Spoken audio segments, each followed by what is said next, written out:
Estás escuchando Espacio Inversor con Pilay, el podcast de Pilay Uruguay sobre inversiones, educación financiera y actualidad.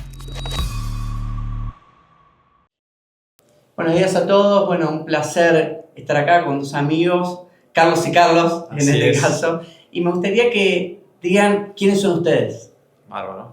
Dale, vos primero. Bueno, yo, más veterano. Bueno, yo soy Carlos Fole Estrada, para aclarar. Un placer estar aquí. Muchísimas gracias, Javier, por la invitación. ¿Quién soy yo? ¿Qué puedo decir? Bueno, oriental casado, 8 hijos, misma mujer, 34 años casi ya de matrimonio. Ex contador, porque hace siglos que no me dedico a la profesión puramente hablada. Hice un MBA en Inglaterra hace muchos años. Y años más tarde, cuando me salí de la industria, me decidí meterme en la academia y en la consultoría. Hice un PhD en el IES en España. Yo también soy Carlos Fole, la versión un poco más joven, segundo de los hijos. Y también soy contador, aunque tampoco me dedico a la contabilidad, nunca me gustó haciendo la carrera. Así que se puede decir que soy más consultor que contador. Muy contento de estar acá. Me gustaría un poco profundizar cómo es de las dos ópticas trabajar padre con hijo juntos, ¿tá? Que es uno de los grandes dilemas también. Y bueno, es desafiante, o sea que nosotros nos dedicamos a trabajar con empresas familiares, entonces logramos empatizar muy bien porque todo lo que les pasa a ellos nos pasa a nosotros. Y realmente para mí es un desafío muy grande lograr separar lo familiar de lo laboral y sobre todo mantener buenas relaciones en el trabajo y en la familia. Es que en las empresas familiares, o si se quiere, quizás lo decimos muy rápido y hablamos de empresas familiares, ¿no? Y sabemos que son el fenómeno más preponderante en todas partes del mundo. Más del 80% de las empresas en todos lados son familiares. La gente me dice, vos te dedicas a las empresas familiares, Uruguay está lleno. Sí, pero Uruguay está lleno, Argentina está lleno, Chile todo el mundo, más del 80% son familiares. Emplean a cerca del 60% de la población económicamente activa, contribuyen a más de la mitad del Producto Bruto de las empresas, o sea que son un factor importantísimo para dinamizar las economías.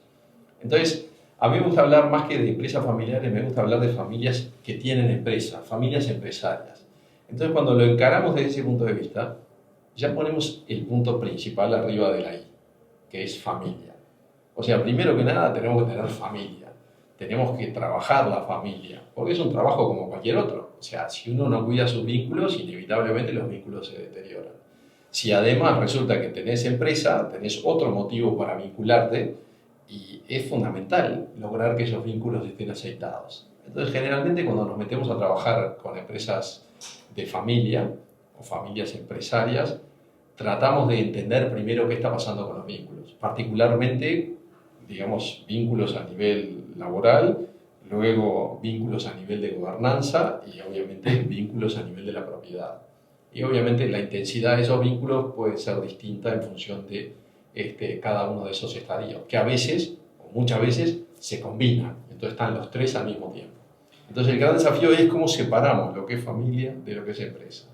¿Cómo logran un poco diagnosticar? Porque, a ver, cuando se acerca por ahí un fundador con ustedes, una cosa es lo que te traslada al principio y otra cosa es toda la realidad atrás y el cuidado y un montón de cosas que tienen. ¿Qué hacen ustedes para diagnosticar? ¿Van a la empresa? ¿Tienen varias charlas? ¿Llaman a todos? ¿Cómo se manejan ahí? La realidad es que muchas veces no viene el fundador, eso por lo menos yo lo he detectado, porque el fundador está acostumbrado a tener todo bajo control, a pensar que resolvió todo y que como lo ha hecho le ha ido muy bien, entonces ¿para qué hacer algo distinto? Y muchas veces no detecta que haya que hacer nada, que haya que cambiar nada o que se precise algo afuera. Entonces me parece que en general viene otra persona que sí detecta que puede estar por venirse algo complicado y ahí, y siempre al principio nunca te cuentan lo que el trasfondo, el problema que de verdad les aqueja o lo que les preocupa o eso te enterás semanas más tarde, ¿no? Con el correr del tiempo. Sí. Es lo típico, es como cuando vas al médico. Tú vas al médico y en definitiva te empieza a preguntar. ¿Por qué? Porque quiere hacerse una composición del lugar, un diagnóstico. ¿Y qué pasa? Uno dice, doctor, me duele la cabeza. Y bueno, entonces uno piensa, el problema está en la cabeza. Pero el doctor ya con habilidad, digamos, ¿no? Y experiencia, dice, pero mira, estos son unos zapatos que le quedan chicos. Evidentemente le repercute en la cabeza, pero el problema está acá. Entonces, bueno, obviamente al principio uno muestra una cierta caparazón y el trabajo nuestro es obviamente poder separar eso y entrar. ¿Y cómo lo hacemos para contestar tu pregunta? Y tenemos reuniones individuales y después tenemos reuniones colectivas. En el medio también hacemos cuestionarios donde todos nos contestan y nosotros los hacemos un poco a medida para tratar de detectar puntos en los cuales hay total coincidencia, puntos en donde hay coincidencia parcial y puntos en donde no hay coincidencia. Entonces ahí ya el diagnóstico queda como bastante más claro. Pero es tal cual, como dice Charlie, que muchas veces la iniciativa viene de quien viene detrás, porque el que ha tenido éxito, en definitiva dice, bueno, es normal, van a hacer lo que hice yo, pero no se terminan de dar cuenta que una cosa es cuando hay un solo decisor en la ecuación y otra cosa es cuando empiezan a aparecer más personas. Entonces, si bien es parecido, no es lo mismo. Entonces ahí es donde tenemos que ayudar. Y a veces el fundador tiene esa idea de, mirá, yo ya hice todo, ya les dejé el futuro resuelto a mis hijos, a mis nietos, a mis bisnietos, podría decir, incluso en algunos casos. Entonces, yo no voy a hacer más nada. El día que yo no esté, que se manejen, ¿no? Que resuelvan. Y eso a veces realmente nos lo dicen sabiendo que pueden estar dejando una bomba terrible. Pero bueno, y no es culpa del fundador, ¿no? Simplemente es como, bueno, el estilo que muchas veces se repite, un patrón. Es un poco aquello, perdón, digo, Sí. es un poco aquello de que no hay peor ciego que el que no quiere ver. O sea, no estamos hablando de ingeniería nuclear acá. Lo que pasa es que hay temas que nos gusta poner arriba de la mesa y otros temas que uno trata de esconder un poco por debajo, ¿no?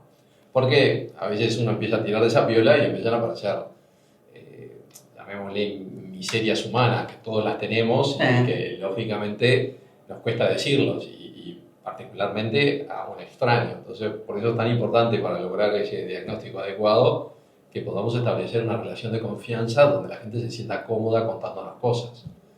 Y en ese sentido, me anticipo un poco a algo que me imagino que me preguntarás, a ver cómo vivimos nuestra relación, digamos, trabajando juntos. Lo que digamos, un efecto no deseado, por lo menos originalmente, o no pensado, vamos a ser honestos, fue, digamos, en la sinergia de trabajar juntos, es que yo me vinculo mejor, naturalmente, con gente más cercana a mi edad y, bueno, y logro esa empatía y esa confianza. No quiere decir que no la logre con gente más joven, pero lo natural es que la gente joven empatice más con gente más o menos de su edad. Entonces, en ese sentido, Charlie ha hecho un trabajo fantástico porque complementamos esas visiones. O sea, estamos viendo este vaso, pero él lo ve desde acá, yo lo veo de acá, tú lo ves desde allá, y entonces logramos esa visión un poco más holística del problema, ¿no? Ahí está un tema que yo mismo ya lo veo con preocupación, que es lo que tiene que ver con el plan de sucesión y con la parte de la longevidad de las personas. Porque antes uno escuchaba, leía libros y decía, bueno, a los 60 años se tiene que retirar el fundador vivía 75, 80. Hoy el fundador, a ver, yo me hago 43, esperar que viva 100 años no parece algo ilógico, ¿tá? Ahora, que me digas que me quede 40 años en mi casa, si fui fundador, es como que me chocaría un poco. Pero por el otro lado, yo a veces que me pongo a pensar, y por ahí he hablado con mis hermanos, es que claro, si yo hoy, mi papá dice, ok, me elijo el negocio a los 70 y pico, ya van a tener 50 y pico, nadie va a tener ganas de meterse en nada. Claro, lógico. ¿Tá? Entonces, ¿cómo ustedes ven hoy que se está manejando eso o realmente igual se tiene que ir o se está dando más una transición? O sea, ¿cómo ven ese tema? Yo creo que eso es un tema delicado, especialmente para mí, para la primera generación, para el fundador, porque el fundador lo ves mucho que está muy acostumbrado a hacer, que toda la vida hizo y que muchas veces trabajó 14 horas, sábado, domingo, que toda la vida lo que hizo fue laburar. Entonces lo que le gusta, lo que le apasiona, lo que lo mueve es laburar. Nos ha pasado de personas de, no sé, con 80 años que nos digan, ¿yo qué voy a ir a hacer a mi casa? ¿Mirar televisión? Estás loco, no duró 2 días, porque no sabe, no sé si es que no saben qué hacer, pero que disfrutan realmente trabajando, y porque por H o por B se les pasó el tren descubrir hobbies o otros negocios, otras cosas que también le diviertan y que le entusiasmen y que se copen. Y entonces les cuesta salir simplemente porque no saben qué hacer si están en otro lado. Entonces, eso es un desafío de por sí, ¿no? Y ojo que, volviendo al tema de la familia también contribuye, porque de repente, supongamos que esta persona, estoy pensando exactamente en quién está pensando él, que es el caso más reciente que tenemos de esto, pero hay muchos. Su mujer dice: no quiero saber de nada de que se venga a casa, porque me genera un lío. Es más, hace 50 años que no viene a almorzar a casa y resulta que ahora lo voy a tener que almorzar todos los días, no quiero saber de nada. Y sobre todo porque además desde el punto de vista de salud se siente fantástico, y sobre todo yo creo que la llave acá es que él es consciente de que puede contribuir mucho, y sus hijos también, con sus nanas, voy a decir, más que con sus nanas, con sus mañas, digamos, ¿no? Que bueno, a algunos le caerán mejor y otros peor, a estar acostumbrado a hacer lo que quiere. Y bueno, entonces ahí es donde me parece que hace falta, y nosotros muchas veces tratamos de jugar ese rol, de lograr acercarle un espejo a la gente para que sea consciente de que, como todo, como los deportistas que van al mundial, digamos, tenemos un ciclo de vida y que tenemos un pico en el cual rendimos al máximo y luego rendimos menos. ¿Quiere decir que no sirvió para nada? No, simplemente que el valor agregado de repente puede venir desde otro lado. Entonces, lo que hay que ayudar a la gente es a que pueda darse cuenta desde dónde puede ayudar más. Y sobre todo para que la transición generacional se note en la empresa y la empresa no sufra. Porque a veces pasa que nos llaman de golpe, de arriba, esperemos, no de abajo, y uno se va y de repente los que quedan dicen: che, pero nunca se planificó esto. ¿Y esta decisión quién la toma? El que se fue. No le podemos ir a preguntar, ya está. Entonces tenemos que acostumbrar a que la gente ya haga esa gimnasia. Esto es como el equipo, ¿viste? Pones el equipo titular, pero tenés un equipo de suplentes que, bueno, llegado el caso, el equipo tiene que seguir performando y no se tiene que notar. Si solamente tenés los titulares justos, cualquier inconveniente tendremos un problema. Y después cada uno me parece que también tiene que justamente ir pensando un poco en, bueno, yo voy a dar todo lo que tenga para dar, quiero trabajar por muchos años hasta que la salud me lo permita, pero después también ir pensando, bueno, ¿qué voy a hacer el día después? O en qué otro negocio, para poder dejar lugar a los que vengan, que se entusiasmen, que se copen, que puedan darle su impronta y darles lugar, porque a veces el problema es que no hay lugar o no se da lugar y eso es lo que genera esos chisporroteos o tensiones, digamos, ¿no decías? Es el síndrome del famoso príncipe Carlos. Imagínate que vos Sí, estás esperando ser rey y sigue, Dios mío. Y vos decís: bueno, ¿cuándo entraste a jugar en primera? Y a los 72. Te querés matar. ¿Cómo juega el tema del protocolo familiar? ¿No? A mí me tocó, a ver, yo me acuerdo que la empresa se hizo y todo, pero también lo difícil, o te diría casi imposible, que después lo cumplieran, ¿tá? Porque como eran muchas familias, capaz que se hizo demasiado tarde. Hubo un poco también esto lo que planteaban ustedes de los problemas, porque yo me acuerdo que estaba estudiando en la universidad, justo nos toca este tema, mire, che, hay en ese momento había 19 hijos, digo, si no hacemos un protocolo tenemos un quilombón en cualquier momento. Lógico. Todas diferentes edades y todo. Claro, y ahí se terminó, arrastramos un poco a los dueños a los que hagan, pero después estaba la parte humana, el hijo del otro, que nadie se quería pelear con el socio para hacer cumplir el protocolo. Ya tenías algunos que habían ingresado y ya estaban en puestos, que no coincidía con eso. Nos pasó también extremos de un accionista, por ejemplo. Claro, era la única hija y habían puesto, por ejemplo, que en el directorio tenías que tener título universitario para ocupar el directorio. Ahora, el padre se alejó, era la única hija, ¿quién le iba a decir que no puede estar su hija? Claro, y no tenía título. Y no tenía título. Claro. Y nadie salió. Entonces, ¿por qué ven ustedes que tan importante está? Y si hay como algún secreto como para que se cumpla, porque aparte como una constitución nacional lo veo yo. Es así. O sea, hay un primer elemento que es que el protocolo para mí te da pie a que todas las personas involucradas se pongan a hablar y a decir lo que piensan, lo que no piensan, por qué una cosa, por qué la otra, y eso ya es como un tremendo momento de reflexión, me parece, que muchas de las familias con las que hacemos el protocolo, por ahí nunca se habían frenado a pensar por qué sí puede entrar, por qué no, por qué tiene que tener un título, y realmente se lo cuestionan en ese momento, porque si no, nunca se lo cuestionan. Entonces, eso ya, para mí ese primer ejercicio ya es buenísimo. Ahora, hay un detalle ahí de lo que comentaste tú, que por lo que entiendo y empezaste a explicar, en el caso de ustedes, dijiste el protocolo es de la empresa, y en realidad el protocolo es de la familia. Bueno. Lo que pasa que me parece que en el caso de ustedes se da que es una empresa multifamiliar. Entonces, al haber varias familias, entonces eso lo hace más complejo, porque naturalmente ya de por sí dos hermanos o dos hermanas o mixtos se casan con dos personas y constituyen una familia que inevitablemente es un poco distinta. O sea, conserva muchas cosas del tronco común, pero lógicamente hay un 50% que traen valores y costumbres y usos que vienen de otro lado. Entonces, ya esto es difícil. Ahora, si a esto le agregamos la complejidad de más familias simultáneamente, se pone más complejo todavía. Entonces, por eso que, yendo a tu punto, el protocolo en los ingleses, o en el mundo sajón, digamos, le llaman the family constitution. O sea, que es la constitución. Ahora, ¿qué pasa? Si la firmamos, es decir, si el proceso fue bueno, si discutimos los temas a fondo, si nos enfrentamos a estas cosas que inevitablemente en algún momento vamos a tener que tener conversaciones difíciles, y no lo hacemos cumplir, claro, uno dice, bueno, ¿cuánto vale un incumplimiento? Es decir, ¿las tarjetas amarillas son todas iguales o hay tarjetas más naranjas y otras tarjetas más beige, si querés?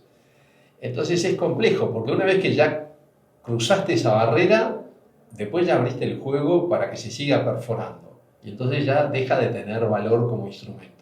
Distinto es por ahí si antes de firmarlo ya habían pasado cosas que después se ponen de acuerdo en algo, pero si ya el pasado a veces es más difícil de rectificar. Cambiar. Pero si para adelante nos pusimos de acuerdo en algo y ya lo rompemos, queda muy poca autoridad moral, digamos, para exigir. Es como, viste, ver con un ojo y taparse con el otro, digamos. Entonces, por eso que el proceso, lo más importante del protocolo, si me apurás, es el proceso. Es ese intercambio en el cual de repente yo opinaba A, pero intercambiando contigo me hiciste ver que no, que B es mejor. O sea que en este contexto, entonces por eso cada protocolo es ad hoc a la familia, porque son únicas, porque son una combinación de personas únicas. Entonces, si bien los problemas normalmente son todos los mismos, el peso relativo, la impronta, la cultura, ¿viste? El lenguaje que se utiliza, etc., es ad hoc a cada familia. Sí, mira, antes de hacer una pregunta, una reflexión sobre eso también, es que claro, dijiste vos, multifamiliar, porque yo siempre digo que arrancó como una segunda generación y no como una primera, porque eran 5 amigos, en algunos casos parientes. Entonces ya arrancaron con 5 fundadores y después ramas completamente diferentes que no tienen la misma idiosincrasia. Y me acuerdo que cuando, esto habrá 2003 más o menos, que inicié el gozo, fue la única vez que estuvimos los 19 en una mesa. Claro. Los hijos. Después hay gente que no vi nunca más desde el 2003. A ese nivel. A ese nivel, ¿está?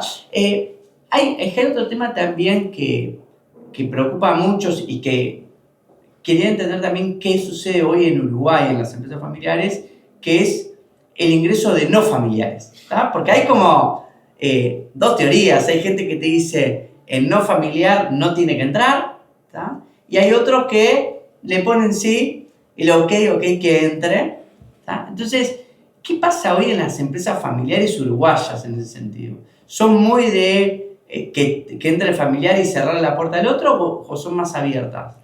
En nuestro caso hemos visto de todo un poco, la realidad. Nosotros solemos recomendar que no participen los no familiares, o sea, los cónyuges, digamos. Pero hay casos de éxito, o sea, hay casos de no familiares que lideran la empresa o les ha ido muy bien y trabajan muy bien y saben separar, pero es más complejo, ¿no? Es decir, le estás introduciendo una variable más. Simplemente para aclarar, porque a veces, viste que la terminología juega en esto. Cuando hablamos de no familiares, podemos tener 2 tipos de no familiares. Yo me imagino que por donde rumbió Charlie, que vos estabas pensando en cónyuges, ¿no? Sí. O estás pensando en terceros que no son de la familia. Bueno, por ahí puede ser un primo. Bueno, que ese es familiar. Sí, pero no de la familia directa. bueno, no es del tronco. No del tronco. Sí, O sea, es familia, pero probablemente no sea propietario. Claro, no sea propietario, porque ahí, a ver, el no familiar como que lo pongo en el sentido un poco más amplio, cónyuge que es tal cual, no sé, un tío, X. Lo que pasa es que es distinto, porque imagínate lo siguiente.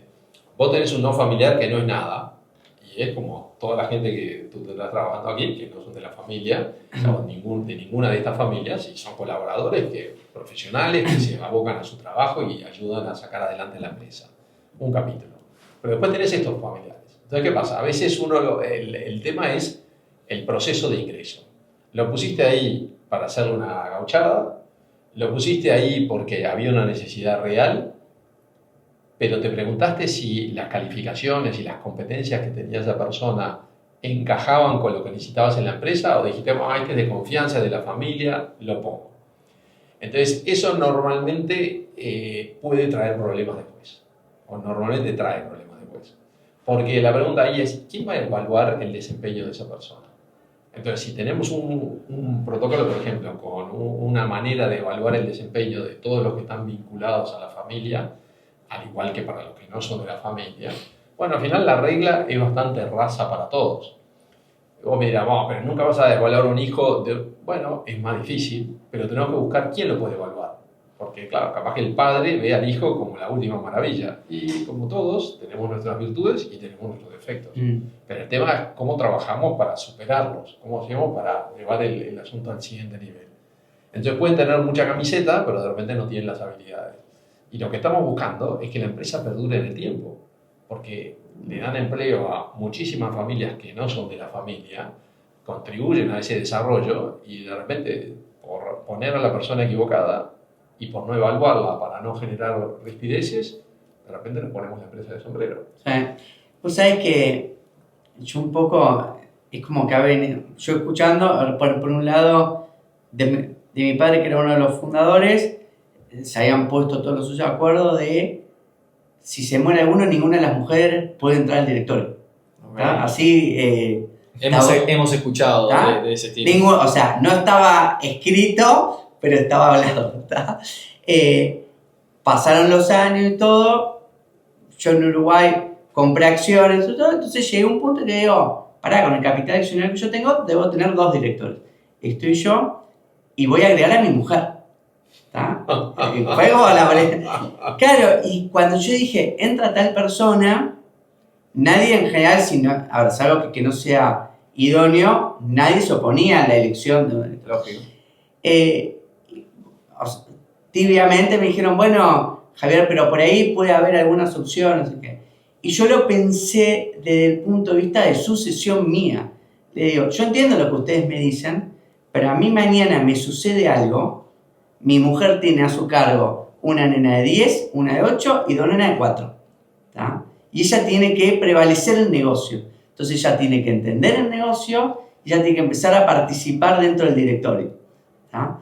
Pero está bien, yo apuesto, a ver cuál es tu caso, decir 40 años de casado, porque también después del día de mañana me puedes meter un quilombón si te separás y todo. Pero bueno, son esas cosas que yo creo que no hay una decisión correcta, o sea, depende mucho de la familia, las situaciones, pero sí. Me gustaría también profundizar a la hora de invertir, porque es que hay muchas veces que uno dice, bueno, voy a invertir en algún negocio, más allá que la mayoría de las empresas son empresas familiares, pero ¿por qué tiene más sentido invertir por ahí en una empresa que tiene mucha familia en el medio versus capaz que no es multinacional, pero más profesionalizada? ¿Dónde verían ustedes los pros de una empresa familiar de invertir? Creo que la empresa familiar, por un lado, tiene como ciertas características que a veces no son... O sea, la toma de decisiones en una empresa familiar a veces no es óptima en términos económicos, en el sentido de que una familia por ahí está dispuesta a perder, a hacer un mal negocio o lo que sea, con tal de preservar la empresa, preservar la familia, preservar la imagen, porque la empresa no la ven como algo que le dé plata, sino es un orgullo, es la familia a veces, ¿no? Es el legado de mi abuelo, de mi padre, y no, a veces las decisiones no se toman por plata, digamos. habitualmente para bien, en algún caso para mal, ¿no? Pero...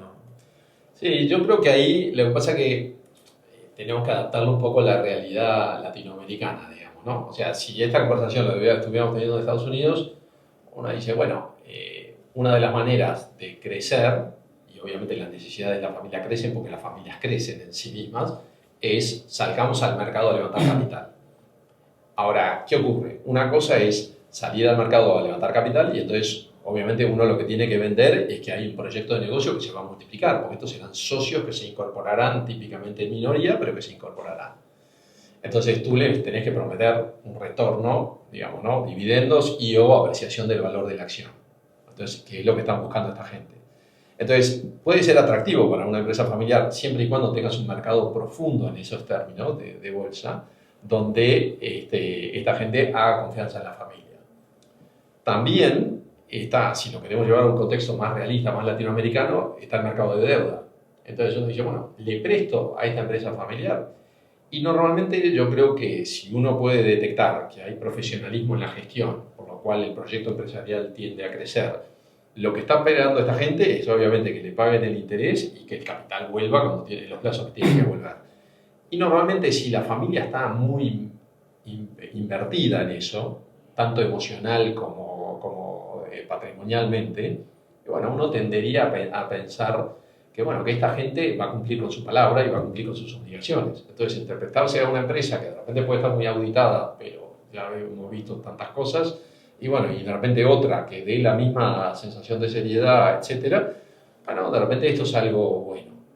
Por otro lado, también está aquello de que las empresas familiares, lo que está muy probado, que va en línea con esto que dice Charlie, es que se les llama capital paciente. Entonces, no está para una carrera de 100 metros. Es decir, el partido se gana en el largo plazo. Y entonces lo que quieren es que la empresa perdure y pase a las siguientes generaciones. Con lo cual, si hay que tomar alguna decisión subóptima, la tomamos. Es decir, estamos dispuestos a dar un paso atrás con tal de dar 2 o 3 para adelante. Pero no estamos apurados. En cambio, en una empresa que cotiza en bolsa, el apuro por mostrar resultados es fundamental. Entonces, quarter a quarter, la tentación de hacer cosas, digamos, ¿no?, menos santas, llamémosle, es mayor. Ahí, yo tengo un amigo que se llama Alejandro Zucolillo, que me dijo una vez, a ver, charlando con él, me dijo algo que me quedó grabado, que es que su abuelo, a ver, es una familia que han venido teniendo siempre plata, pero dice que su abuelo, una de las cosas que le dijo es, siempre tienen que ser primera generación. ¿Tá? Está el holding familiar, ¿tá? Pero vos siempre tenés que crear algo. ¿Tá? Bueno, la vienen cumpliendo, ¿tá?, en parte, porque él es súper emprendedor, pero ese tipo de pensamiento se ve en Uruguay, o es difícil el emprendimiento posterior en la empresa uruguaya. Yo creo que hay de todo, depende mucho de la característica del fundador o de la persona, de la impronta que le da y de lo que transmite en su casa, ¿no? Los valores, la forma de encarar la vida. Yo creo que hay de todo. Sí o sea, se ve bastante gente que por decir, bueno, ya está en la empresa de la familia, sé que tengo esto asegurado, por ahí como que se queda un poco ahí en la meseta, en la llanura, tal cual, en la meseta, y no sale a buscar, o sea, pero también tenemos casos totalmente opuestos de que era hasta acá, la siguiente generación la llevó hasta acá, la siguiente... Es que me parece que la llave está en lo que dijiste al principio, que cuando hablabas del ejemplo de tu amigo, y es que en la familia siempre se promovió esa actitud emprendedora. Imagínate tu caso nomás, tú decís, yo, digamos, no soy parte de una empresa familiar, después me transformé en propietario por otras razones, pero en definitiva vos heredaste una posición, digamos, ¿no?, más allá de que de repente tu padre haya o no transmitido el patrimonio. Pero lo cierto es que tú recibís X. Entonces tú tenés, digamos, ¿no?, un bienestar en función de ese X. Pero ¿qué pasa? Tenés 4 hijos. Si tenés 4 que se ponen a dormir la siesta forever y que en definitiva no tienen ninguna inquietud por mejorarla, y bueno, van a vivir, entre comillas, un cuarto de bien respecto de cómo vivías tú. Entonces, si nosotros no hacemos un esfuerzo para que salgan de su cáscara y multipliquen por 4, digamos, ¿no?, para tener un manejo básico, bueno, la familia crece más rápido que la empresa. Entonces, naturalmente, hay que achicar, digamos, ¿no?, el presupuesto. Entonces, lo que quiero decir es que está bueno esto, porque además, a veces pasa en las empresas que el modelo de negocio de la empresa envejece con ese fundador o con las generaciones que se pone cada vez más grandes, que no dejan el espacio para que entren otros, y entonces el modelo de negocio pierde frente a la competencia que se mueve con otra agilidad y con otra vigencia y resolviendo problemas más actuales. Entonces hay que fomentar que los chicos, digamos, ¿no?, se formen, tengan ese espíritu emprendedor y que puedan aparecer negocios laterales para diversificar el riesgo, y cuando te descuides, de repente alguno de esos termina siendo mucho más importante que los negocios originalmente heredados. ¿Hay alguna fórmula con respecto al ingreso del hijo? Porque hay como una gran disyuntiva también y un tema polémico de quiero que mi hijo haga la colimba, ¿tá?, más allá que se recibió contador, yo quiero que ingrese como cadete y que viva lo que yo viví, ¿tá? Después tenés otra escuela que es hasta que no tenga una experiencia de 4 años afuera, que no toque la puerta de la empresa, ¿tá? Después tendrías la tercera que es, ok, si se recibe y quiere, lo entra como si fuera en otro lado a lo que entraría con lo que estudió, ¿tá? Charlie te puede contar su experiencia en eso. Yo creo que nosotros solemos recomendar que la gente tenga experiencias afuera, porque bueno, el mundo real te da mucha realidad, justamente, ¿no? Y en cualquier empresa en la que vos vas, como un Juan Pérez, vas a trabajar con un horario, con unas responsabilidades, con determinado sueldo, con una evaluación de desempeño. Si te va bien, te van a ascender; si te va mal, capaz que te sacan. Entonces, eso te ayuda mucho a, más allá de aprender, a ver lo que es como la vida real, porque puede pasar, o a veces pasa, que un hijo entra en una empresa y entra más pensando, soy el hijo de, soy el dueño, soy el... Y entonces va a arrancar mal, digamos, y eso puede salir mal y muchas veces sale mal. Entonces, me parece que es muy... O sea, hay otras formas válidas. Nosotros, lo de trabajar afuera, y siempre algo que repite mucho papá, que está muy bueno, me parece, es ojalá que no seas vos el que vaya a tocar la puerta de la empresa, sino que la empresa venga y te diga, che, fulanito, que estudiaste una carrera, que laburaste en tremenda consultora, que hiciste tremendo máster en el exterior, sos tan bueno que quiero que vengas, digamos, que quiero que aportes, y te voy a tener que pagar más que lo que te pagan en Estados Unidos, un sueldo mayor para traerte, pero no porque sos el hijo de él, sino porque sos muy talentoso. Eso es lo que... Eso ayuda, tiene varios efectos positivos, ¿no? Uno podrá decir, bueno, pero ¿qué tiene que ver el negocio ese en el cual trabajó en otro sitio con el negocio que tenemos acá? Pero la realidad es que, por lo pronto, el mensaje que estás dando a la interna de la organización es, viene alguien preparado. En cambio, de la otra manera, si entró desde abajo, digamos, hay que ver cuán abajo entró, que muchas veces es difícil. Hay familias que lo hacen a rajatabla y entran, como decís tú, digamos, ¿no?, barriendo el piso, pero hay otras que no. Y entonces, ahí es cuando entramos en aquello del nepotismo mal entendido. El nepotismo es una cosa buena siempre y cuando se entienda bien. O sea, si tengo un hijo competente y veo que hay una oportunidad, está muy bueno que lo traiga, porque se van a conjugar la competencia profesional y el hecho de que tienen la camiseta puesta. Entonces, esas dos cosas son una fórmula normalmente difícil de copiar. Ahora, ¿qué pasa? Si tiene la camiseta puesta pero no es muy competente, lo puedo poner, pero le tengo que dar una responsabilidad acorde a la competencia que tenga. Y lo malo ahí es que después las necesidades familiares crecen y entonces va a querer más sueldo, y para querer más sueldo va a tener que pasar a otra, digamos, a una promoción con responsabilidades para las cuales quizás no está preparado o preparada. Entonces ahí es donde empiezan las líneas finas que tenemos que barajar. Sí, vos sabés que yo tengo como una doble lectura sobre el punto. Por un lado, un poco lo que decía Charlie, estoy de acuerdo. Como contrapartida, para mí, de que ingrese, dependiendo la empresa y la oportunidad, pero por ahí, de ingresar del vamos en empresa familiar, por ahí de chico le puedo permitir que vea cosas que le va a ser imposible verla en otro lado. ¿Tá? Le hago por participaciones de... A ver, no que la tome la decisión, pero sí que tenga una vivencia de cosas que por ahí tendrá que esperar hasta los 35 años. O sea, porque vos me decís, ok, yo tengo que hacer escuela afuera. Y fui y entré, no sé, a una empresa auxiliar contable y estuvo 2 años cargando factura, ¿tá? No sé qué tanto aprendió. ¿Entendés? Entonces, pero bueno, es como todo tiene su justa medida en parte. Pero ahí está el tema. Acordate de lo que te decía antes. Uno de los efectos positivos que estás buscando es que cuando entre la gente diga, uff, chapó. Sí. Claro, si viene diciendo fui auxiliar contable y probablemente tenga chapó hasta un punto. Entonces, vos lo que querés es demostrar que, él tiene que demostrarle a la familia que en definitiva logra determinada progresión. Hace poco hablamos con un sobrino mío, primo de él, que trabaja en Londres y hablando de esta situación con algunos clientes que tiene allá, y básicamente me hablaba del caso de una familia un apellido muy conocido, muy encumbrado, digamos, ¿no? De varias generaciones, y básicamente los requisitos para entrar eran muy altos. O sea, la persona no solo tenía que haber trabajado fuera, sino que tenía que haber trabajado fuera llegando a determinadas posiciones antes de determinada edad, digamos, y digamos, con determinado conjunto de galardones. Y sabía que, porque ya era una familia como de quinta generación.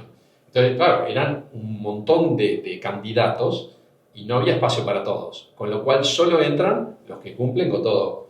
Eso tiene sus ventajas y tiene sus inconvenientes. El gran inconveniente es que de repente no tengas a nadie de la familia en la gestión, porque nadie llega a saltar 2,04 metros, sino que con suerte 1,5 metros. Bueno, pero si vos ponés esa vara para terceros no familiares para que se pongan a hacer esto, bueno, tendrás digamos, ¿no? Esas competencias que estás buscando fuera de la familia. Lo cual no está mal. Incluso, y esa es parte de nuestro trabajo también, que cuando vemos que esa es la situación en una empresa familiar, le decimos a la familia, miren, ustedes lo que quieren es que alguien haga ese trabajo por ustedes, para beneficio de ustedes, porque van a tener más dividendos. Entonces, si tenemos a alguien de afuera que nos puede hacer mejor que alguien de la familia, y bueno, y obviamente la situación de la familia se puede contemplar a través de esos dividendos, no, pongamos a ese. Lo que pasa es que el gran riesgo ahí es cuando quedan familiares en lo que se llama el medio del sándwich. Es decir, cuando el tercero queda en el medio del sándwich. Cuando en el directorio tenés a los padres, o al padre, tío, etc., tenés a este hombre o esta mujer de gerente general o de CEO, y abajo tenés gente de la familia que le reportan directamente. Entonces, claro, si lo evalúa mal, esto lo van a ver mal. Entonces, el dilema del medio del sándwich es complejo. Entonces, sí, tal cual. Vos sabés que, por esto mismo, porque es un tema, tiene un montón de aristas, yo a veces esto discutiendo y hablando con mi mujer y todo, siempre le decía que, bueno, también una de las ventajas que te trabaje un hijo, pero tiene que estar comprometido, es que por ahí va a estar dispuesto a trabajar más que otro. Pero depende del chico, porque tampoco, volvemos a esto, no hay una regla. Ahora, quiero también otro tema que está y que lo trajeron, que es lo que tiene que ver con el sueldo del hijo, ¿tá? Que es un tema también tabú. A ver, y la necesidad de la familia de mi hijo, ¿tá? Entonces, tenés dos casos, porque en realidad el sueldo del hijo puede estar que esté trabajando, ¿tá? O puede ser que no esté trabajando y que también necesita el sueldo de hijo. Tal cual. Entonces, ¿cómo se maneja hoy ese tema sin que termine de afectar a la empresa? De alguna manera. ¿Es posible? Es un tema sensible siempre, obviamente, y obviamente que eso afecta a la familia, pero también afecta a la empresa, porque la gente que trabaja muchas veces se sabe y entonces la gente puede tener, o sea, otras personas no familiares pueden tener sensación también de injusticia, de che, ¿por qué solo porque es el hijo gana más o menos, yo qué sé? Nosotros ahí también habitualmente recomendamos que las personas sean de la familia o no, que ganen sueldo de mercado. Y eso es algo que es fácil de comprobar habitualmente, empresas que se dedican a armar para una determinada posición cuánto debería ganar esa persona independientemente de quién sea. Y eso en general es lo más sano. Después, si familiarmente vos como padre a tus hijos le querés dar un alfajor o una plata por mes o una casa o lo que sea, es un tema familiar, no un tema de la empresa. Eso ayuda como a separar un poco los tantos. De vos como dueño o director o gerente a vos como padre. Es que por eso, pero también hay que ser consciente de que eso tiene partida de defunción. ¿Por qué? Porque vos podés estar ayudando como uso y costumbre a alguno de tus hijos en esta modalidad que explicaba Charlie, pero ¿qué pasa? Un día faltás tú. Y entonces ahí la propiedad se divide. ¿Y qué pasa? Y el que recibía eso va a ir ahora a golpearle la puerta a la madre y le va a decir, che mamá, papá me pagaba esto. Pero ahora sos dueño, pero no dueño de todo. O sea, sos dueño de tu cuota aparte. O sea, volviendo al ejemplo de tus 4 hijos, va a ser. Entonces, ahí es cuando empieza a crujir el sistema. Entonces, nosotros tenemos que ayudar a ese padre a que cuando toma una decisión de estas, sea consciente de cómo va a arreglar el tema el día que él no esté. O cómo va a seguir esta jugada. Entonces, hay que tener mucho cuidado en ese sentido. Porque, ¿qué pasa? Tenés un hijo soltero y de repente tenés otro que tiene 7 hijos, entonces, ¿cómo te arreglás, digamos, ¿no? Suponiendo que el soltero no tuviera hijos? Entonces, hay que ser consciente de cómo arreglar ese, entre comillas, paquete de beneficios familiares. Ahora, Charlie levantaba un punto muy importante, que es el tema de la injusticia o la percepción de injusticia. ¿Qué pasa? Si nosotros, vamos a decir, ahondamos mucho o practicamos mucho esa injusticia en la empresa, lo que te termina pasando, y esto hay ríos de tinta escritos, lo que te termina pasando es que tenés una selección adversa en la empresa. Porque, ¿qué pasa? Si vos tenés un gerente o un jefe que tiene potencial para ir a más, pero él ve que está topeado salarialmente, digamos, ¿no? Y desde el punto de vista de su desempeño profesional por un familiar que es mucho menos competente que él, este señor lo que va a hacer es inmediatamente va a empezar a mirar al costado, a ver si tiene oportunidades en otro sitio. Entonces, ¿quién es el que se te queda? El que no mira al costado, el que no es tan bueno. Entonces hay una selección adversa de la gente que se te queda. Porque si tiene alternativas y vos cometés estas injusticias, inevitablemente va a estar mirando al costado. Hay, hablando de este punto de injusticia, y que, a ver, o una sensación de injusticia que también es complicado, te encontrás en familias donde tenés hijos involucrados con el negocio o que quieren involucrarse, hijos que no quieren saber nada. Sí. Pero el padre, a ver, está en una situación en medio, necesidad de todo esto que veníamos hablando. ¿Cuándo, a ver, o de qué manera se debería encarar el tema? Porque uno dice, bueno, la verdad es que los que se están ocupando deberíamos sentarnos y decir, mira, porque se está ocupando el negocio, vamos a poner un honorario de director, un honorario de coso. Pero la pregunta es, ¿se tienen esas charlas con la familia? O sea, ¿ven que es común, antes que hicieron ustedes, o generalmente explota mal la bomba en las manos? A veces no se habla mucho de eso y a veces tampoco saben muy bien cómo proceder, sobre todo porque cuando hay varios de la familia que no están involucrados y el que sí está involucrado no solo hace su trabajo, digamos, no solo es que va a cumplir un horario y tiene un sueldo de ese cargo, digamos, sueldo de mercado, sino que es la persona que ha emprendido, que ha logrado llevar la empresa de multiplicarla por 10, por ejemplo. Entonces, vos decís, bueno, ¿cómo premiamos? ¿Qué sería lo justo en ese caso? ¿Que reciba exactamente lo mismo que sus hermanos, que nunca hicieron absolutamente nada porque no quisieron? Eso se nota más, o sea, el problema se nota más en empresas de servicios que en empresas industriales o de productos, llamémosle, empresas comerciales también. ¿Por qué? Porque en una empresa de servicios, digamos, el servicio es como intuito persona, normalmente. Estoy hablando sobre todo de servicios profesionales, digamos, ¿no? Imagínate que tuvieras un estudio de contadores o un estudio de abogados o lo que fuera, una consultora. ¿Qué pasa? Una vez que el fundador o los fundadores o lo que sea se van retirando, los que sacan adelante el negocio son los que vienen detrás.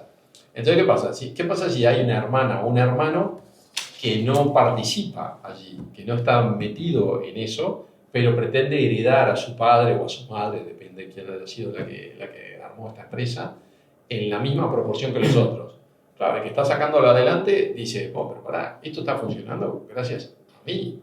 Entonces, obviamente es distinto que en un caso de producto donde hay marca, donde en definitiva hay una impronta distinta que va más allá del trabajo directo que hace esa persona.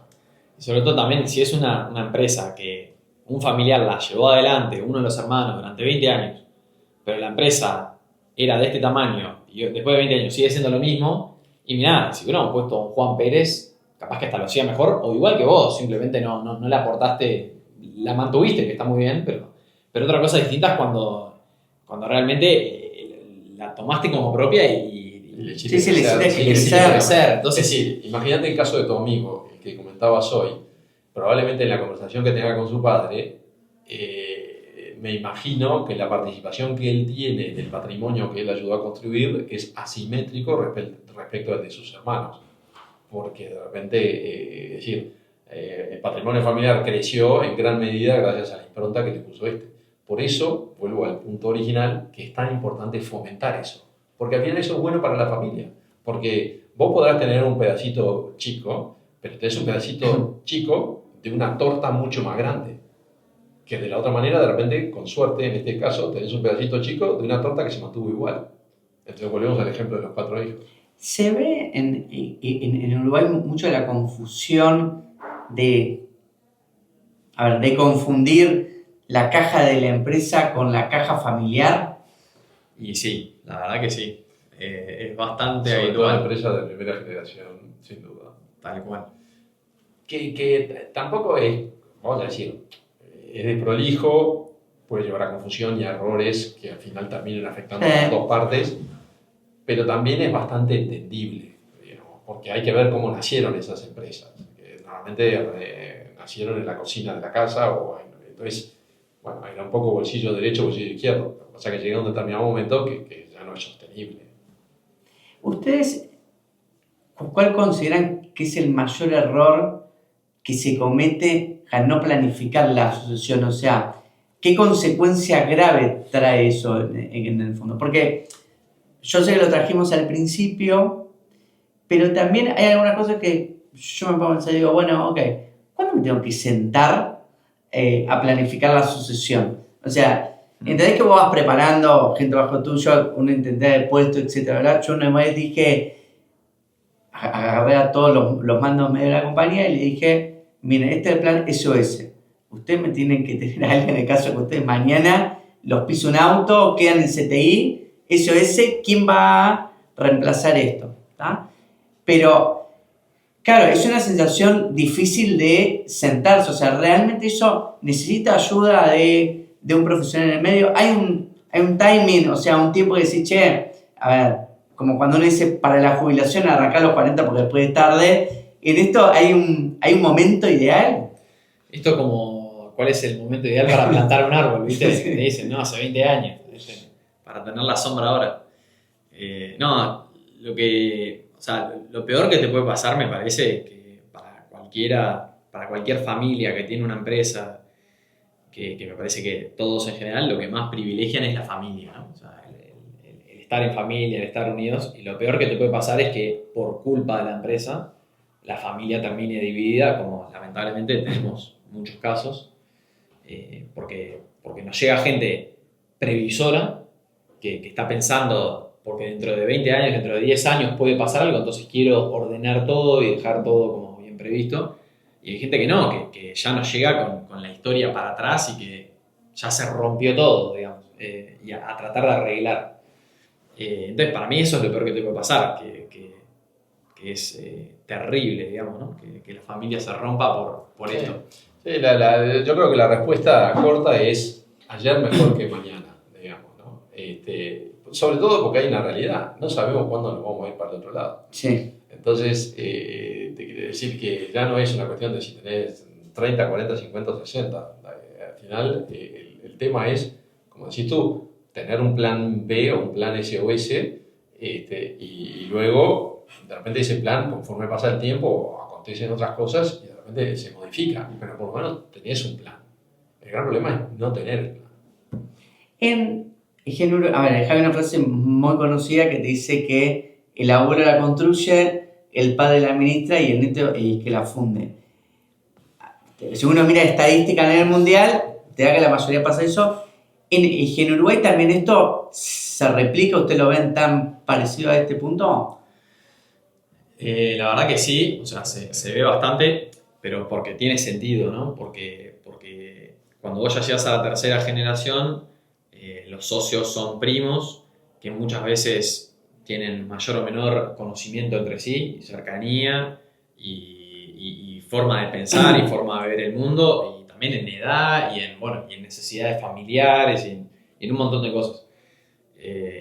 Si vos no vas haciendo todos los deberes, digamos, y todas las cosas, es muy fácil que se complique y que no logres seguir, digamos. Sí. Es que la estadística dice que con éxito, digamos, ¿no? Pasar de la primera a la segunda, 1 de cada 3.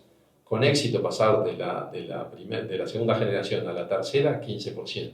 O sea que menos de la mitad del primer pasaje. Y con éxito de la tercera a la cuarta, o sea, los primos segundos, 5%.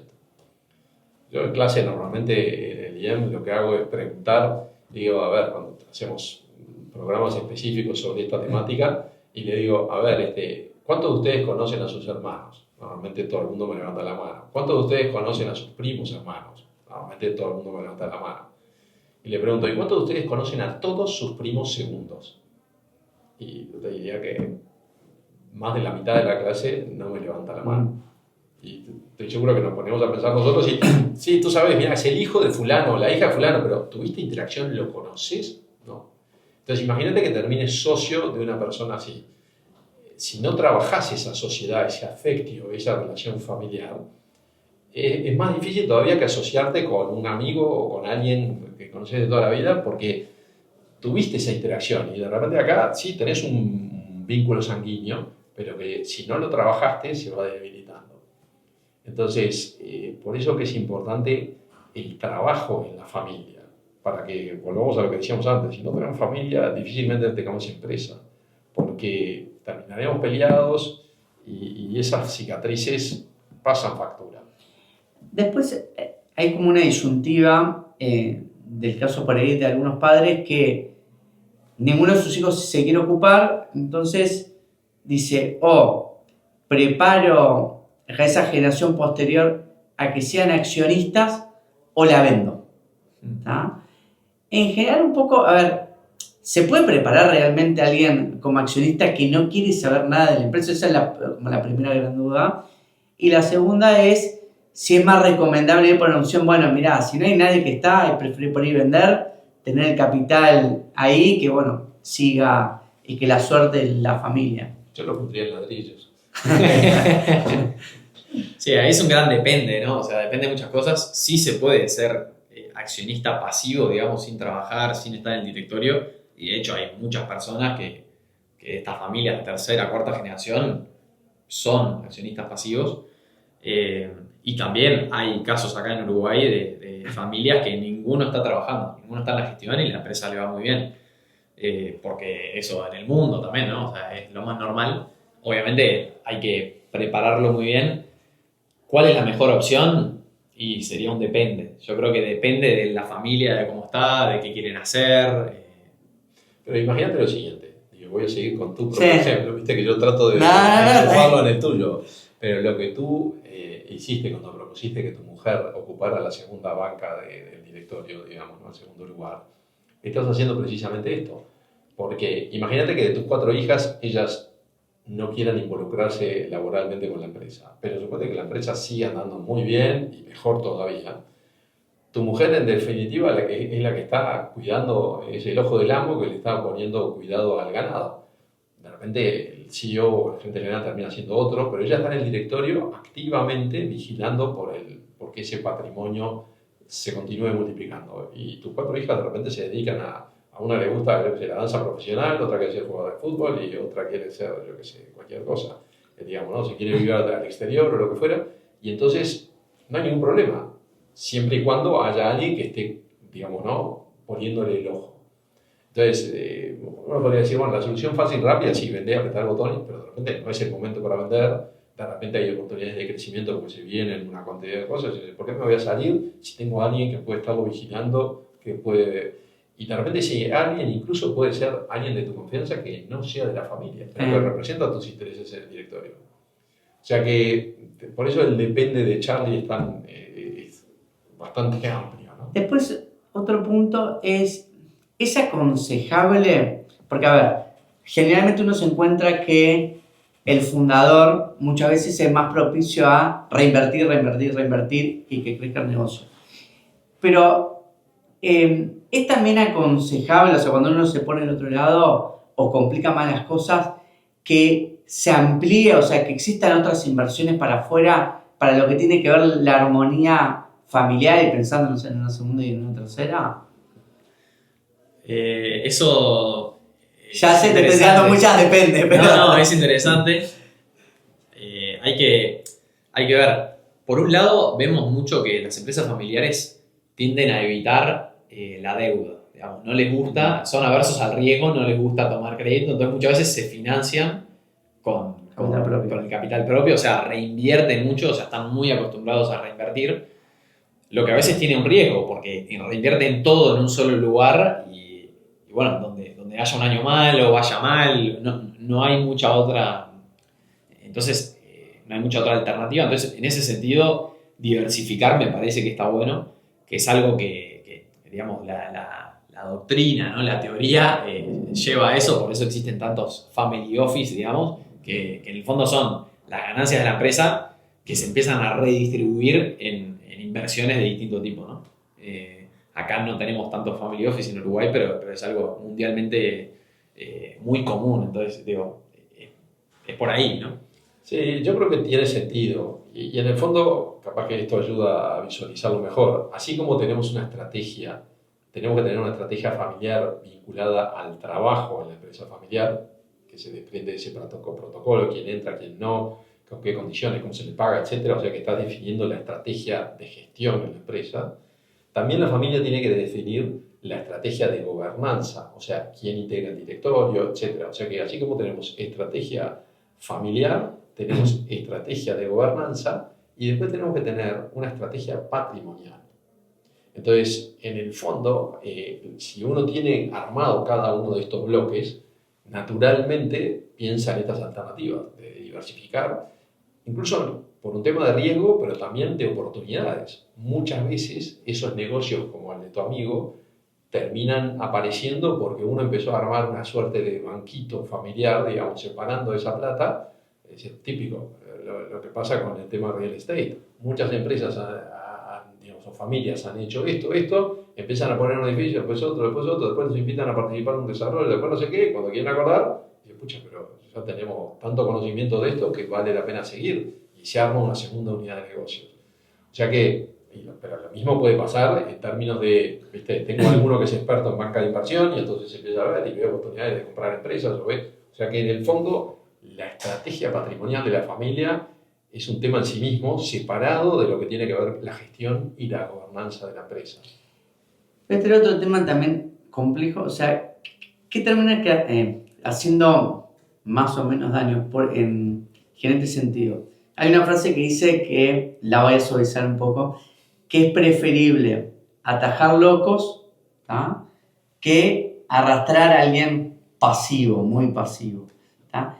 ¿Qué termina haciendo que más daño a la empresa familiar? A ver, o menos daño, sumado también, y esto le sumaría como un plus, en el sentido de un hijo muy arriesgado, ¿tá?, versus otro hijo muy conservador, ¿tá?, que por ahí son opuestos, ¿tá?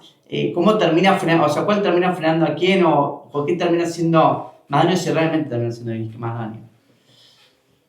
Yo creo que ahí hay un balance, pero que depende de una variable fundamental, que es el respeto.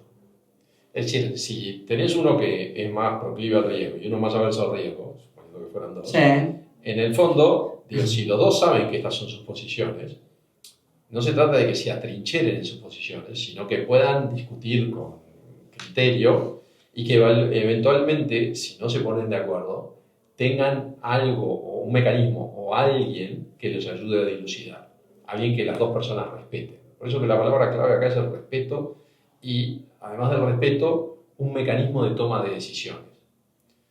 digo, por poner un ejemplo, ¿no? A Charlie no le gusta que ponga muchos ejemplos porque sigue insistiendo mucho, pero la realidad es que una vez, digo, dos socios que yo conocía mucho, digamos, ¿no? Familiares también, me llaman y me dicen, mira Carlos, somos 50-50 y básicamente queremos que integres el directorio con nosotros para resolver cuando uno dice A y el otro dice B.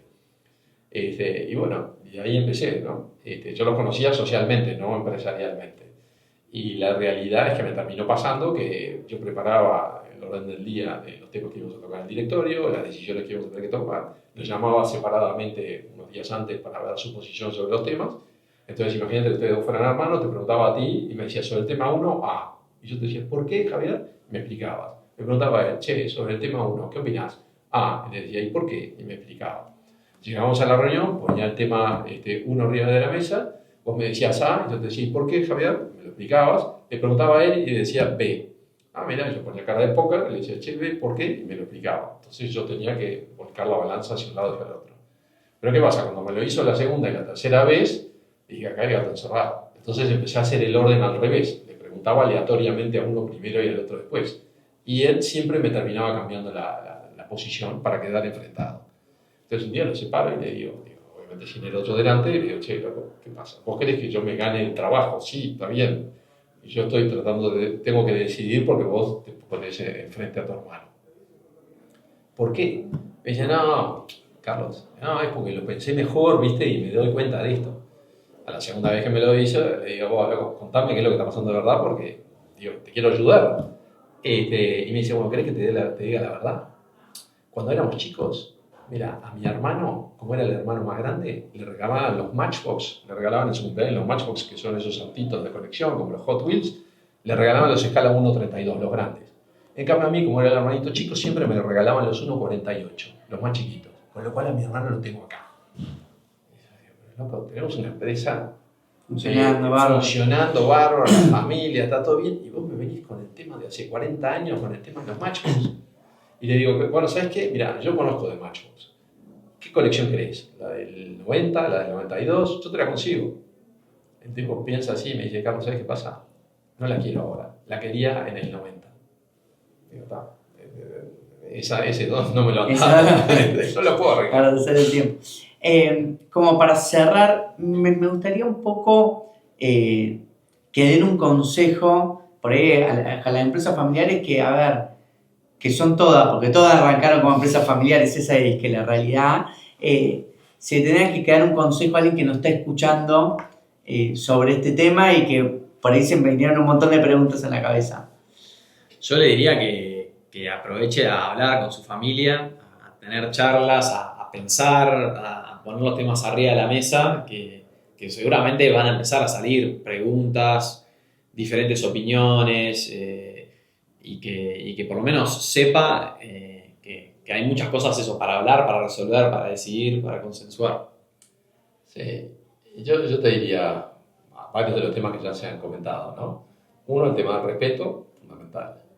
Dos, el tema de pensar para adelante. O sea, lo que ocurrió en el pasado, sí, nos condiciona, nos ha dejado de repente alguna herida, alguna cicatriz, y cuando llueve te duele, pero si queremos mirar para adelante, ¿verdad? O queremos avanzar hacia adelante, pero queremos hacerlo con el espejo retrovisor, no vamos a llegar muy lejos. Hay que sacar el retrovisor, hay que aprender de la historia, por supuesto, para no tropezar con eso que tropezamos en el pasado, y hay que dejar el parabrisas limpio. Hay que ir para adelante. Entonces tenemos que sentarnos a conversar sobre cómo, quiénes y de qué manera vamos a ir para adelante. Entonces, si me preguntás el consejo clave, la sucesión, planificarla, conversarla, mejor ayer que mañana. Bueno, es que muchas gracias a todos. Espero que les haya gustado este podcast del día de hoy de Empresas Familiares, que yo creo que anima a reflexionar porque ya arrancar un negocio, a los 4 años el 80% ya no vive. Entonces, si lográs que viva y todo, uno tiene un legado, tiene un montón de cosas que quiere continuar y realmente sería un desperdicio no planificar bien el futuro o la continuidad, porque también uno quiere que tus hijos se quieran y convivan en armonía y creo que hay una responsabilidad de los padres para que eso también suceda, ¿no? Así que bueno, muchas gracias a todos. Muchas gracias. Muchas gracias. Este episodio fue auspiciado por Nespresso. Disfruta de momentos únicos con el mundo Nespresso y toda la variedad de sus cafés.